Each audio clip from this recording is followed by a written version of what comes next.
Catch match জেতায়, সেই catch আবার match হারায়।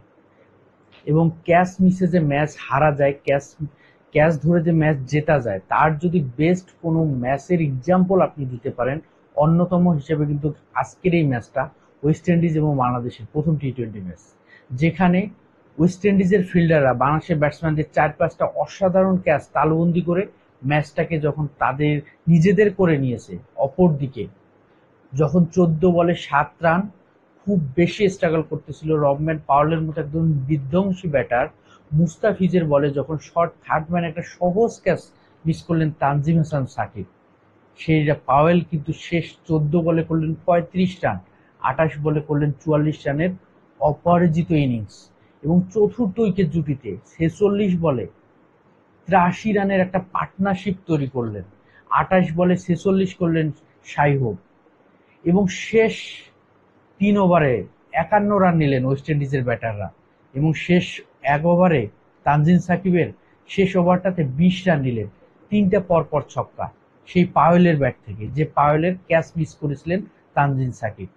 এই যে 165 রানের পুঁজি, এই রানটা কিন্তু হতো না ওয়েস্ট ইন্ডিজের, হয়তো বা রানটা 140 থেকে 50-এর মধ্যেই কিন্তু থাকতো। এই ধরনের উইকেটে যখন ডিউ ফ্যাক্টর, এই ধরনের উইকেটে যখন স্লো ক্রিকেট করে উইকেটের টিকে থেকে যখন রানটা স্ট্রাইক রেটটা অ্যাক্সিলারেট করা যাচ্ছে, যখন ওয়েস্ট ইন্ডিজের ব্যাটাররা এভাবেই তারা সফল হলো, বাংলাদেশের ব্যাটাররা দ্বিতীয় ইনিংসে এসে সেই জায়গাগুলো কি ধরতে পারলো না? বাংলাদেশের যারা অ্যানালাইজ থাকে কি টিমের, তারা কি সেই জায়গাগুলো ধরতে পারলো না? বাংলাদেশের কোচ কি সেই জায়গাগুলো ধরতে পারলো না? বাংলাদেশের ক্যাপ্টেন কি সেই জায়গাগুলো ধরতে পারলো না? বাংলাদেশের ব্যাটসম্যানরা কি সেই জায়গাগুলো ধরতে পারলো না? যে এই উইকেটে যতটুকু সময় টিকে থাকা যায়, তারপর স্ট্রাইক রেটটা বাড়ানো যায়, অ্যাক্সিলারেট করা যায়, তাহলে সেই রানটাকে চেস করা সম্ভব, সেটা দলের জন্য ভালো। 165 রান তাড়া করতে যখন 16 রানে হেরে গেল বাংলাদেশ, শেষ 3 বলে যখন 17 রানের প্রয়োজন, তাসকিনের সেই ছক্কাটা যখন বাউন্ডারি লাইনের বাইরে ফেললেন, কিন্তু এদিকে যখন হিট উইকেট হলেন, মনে হচ্ছিল না যে শেষ 2 বলে হয়তোবা 11 রান হয়ে যেতেই পারত, 2টা ছক্কা মারলেই, বা আর 2-3টা বল হয়তোবা থাকলে বাংলাদেশ ম্যাচটা জয়লাভ করতে পারত। এই যে হতাশা, এই যে আফসোস, বাংলাদেশের মূল যে শিক্ষিত ব্যাটাররা বরাবরে যখন উইকেট কলাপস করার যে এই গল্পগুলা বারবার আমাদের বলতে হয়, বারবার আমাদের শুনতে হয়, শোনাইতে হয়, এটা আমাদের কাছে যেমন বিরক্তি। বাংলাদেশের এই ধরনের ব্যাটিং চিত্র, ব্যাটিং শৈল্পিকতা দেখতে দেখতে আমাদেরও মাঝে একটা বিরক্তি ভাব চলে এসেছে।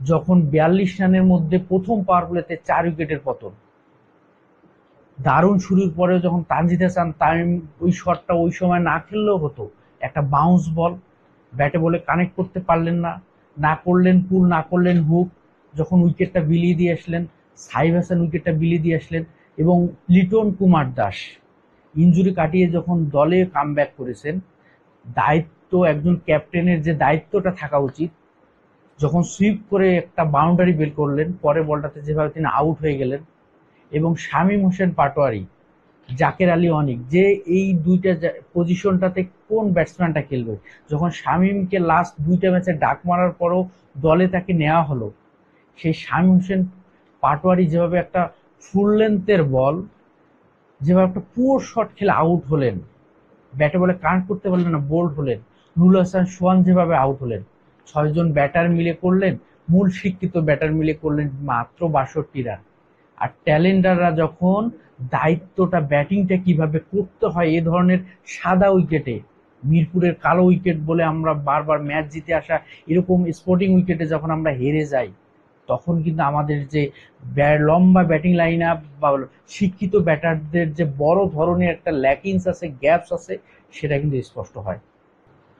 12 ওভার শেষে 77 উইকেটে শিক্ষিত 6জন ব্যাটার যখন আউট হয়ে গেলেন, ট্যালেন্টাররা কিন্তু কিভাবে ব্যাট করতে হয়, কিভাবে এই ধরনের ম্যাচের সিচুয়েশনে, এই ধরনের কন্ডিশনে, এই ধরনের উইকেটে ব্যাট করতে হয়, ট্যালেন্টাররা কিন্তু ভালোভাবে বুঝিয়ে দিলেন। নাসুম 13 বলে 20, এবং হচ্ছে তানজিম সাকিব 27 বলে 33 রানের সেই ছোট্ট লড়াকু ইনিংসটা ম্যাচের আশা জাগিয়েছিল। কিন্তু যদি ওই শিক্ষিত ব্যাটাররা কিছুটা প্রেশার রিলিজ করে দিতে পারতো, তারা যদি একটুখানি একটা দুইটা ভালো ইনিংস উপহার দিতে পারতো, এই ম্যাচটা কিন্তু জয় করা সম্ভব ছিল।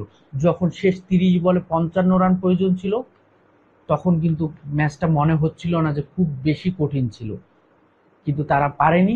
ট্যালেন্ডাররা করলো 80 রান, আর মূল শিক্ষিত ব্যাটাররা করলো 62 রান। এই যে আশা, কিন্তু আমাদের ব্যাটাররা কিন্তু সেই আশাটাকে কতটুকু মূল্যায়ন দিতে পেরেছে, সেটাই কিন্তু প্রশ্ন। বাংলাদেশ শেষ পর্যন্ত 16 রানে পরাজিত হয়েছে। আফসোস কিন্তু রয়ে গেছে, আর যদি 4টা বল থাকতো, আর যদি 5টা বল থাকতো, ম্যাচের মিডিল ওভারে যদি ব্যাটসম্যানরা একটু দায়িত্ব নিয়ে ক্রিকেটটা খেলতো, ম্যাচের এই প্রেশারটাকে যদি একটু রিলিজ করতে পারতো, 6জন ব্যাটারের মধ্যে 2জন ব্যাটার যদি একটু 40 রান 30 রানের দুই একটা ইনিংস খেলতো, তার যেটা করিয়ে দেখিয়েছে নাসুম এবং তানজিম সাকিব। শেষ পর্যন্ত বাংলাদেশ ম্যাচটা হেরে গিয়েছে, কিন্তু ম্যাচের মধ্যে অনেক ধরনের বাংলাদেশের যে ব্যাটসম্যানদের যে ক্রিকেটীয় শৈল্পিকতার যে একটা ছোঁয়া, সেটা কিন্তু দেখেছি, যেটা বাংলাদেশ ক্রিকেটে ধারাবাহিকভাবে হয়ে আসতেছে। তাসের ঘরের মতো ভেঙে পড়া, উইকেট কলাপস করা, এই গল্পগুলো এক একটা সময় আপনাদের সামনে এক এক রূপে আমাদের এক একভাবে উপস্থাপন করতে হচ্ছে। গল্পের কিন্তু মূল থিমটা একই, উইকেট কলাপস করা, উইকেট কলাপস করা, তাসের ঘরের মতো বারবার ভেঙে যাওয়া, দায়িত্বটা নিতে না পারা, ইনিংসটাকে লম্বা করতে না পারা।